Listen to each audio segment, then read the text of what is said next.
not a huge amount of horsepower here, so conservation of momentum through the corners is vital to keeping the car's speed going. As you come down into the big turns, the brakes are really the only real weakness in the car. They tend not to hold up very well through the lap, and if you could just get a better set of pads in there, the car's lapping really quite well.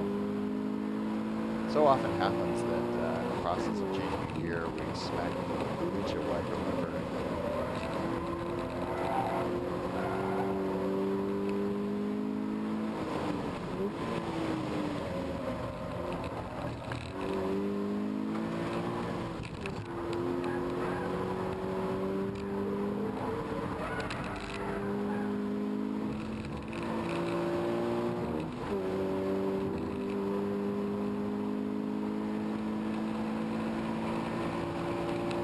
When you're coming up the hill, this is where you kind of feel the lack of power. It's got a great chassis, and because it's not going very fast up this hill, you can really throw it into these corners quite hard and feel totally secure, even on tires that really aren't that track oriented. I mean, they're more really fuel economy tires. They're quiet when you drive around the public road, and so you don't have a huge amount of grip, but because the car doesn't have that much power, it feels totally secure and stable, completely planted and solid.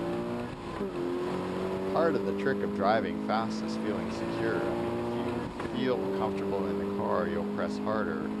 And the BRZ really does that for you by being so neutral, being so willing to kind of go into these corners hard and turn fairly sharply. And even when you get oversteer, it's quite manageable. Again, you don't have a huge amount of power to play with. So it's just everything that a light, small, relatively inexpensive sports car should be on the track.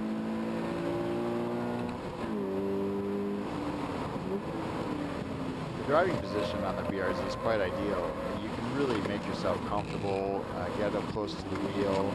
The shifter, the wheel, and the pedals all exist in a good relationship to each other.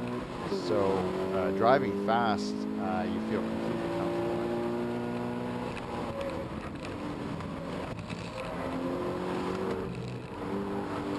On some of these faster sweepers, this is where you start, especially towards the end of the lap, you start worrying about whether the grip's going to hold because these tires don't have a huge amount of grip, and you're going fairly quickly, and you're just kind of waiting to see if the car is going to accept the amount of cornering force that you're putting into it. But the BRZ rose to the challenge on all occasions. Really felt quite comfortable going fast through these longer turns.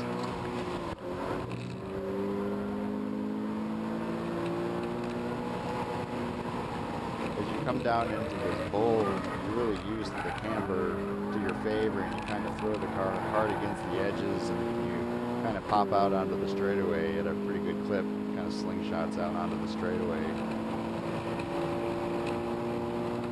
The Subaru BRZ turned a lap time of 3:18.6, which is quite good considering you only have 200 horsepower to work with.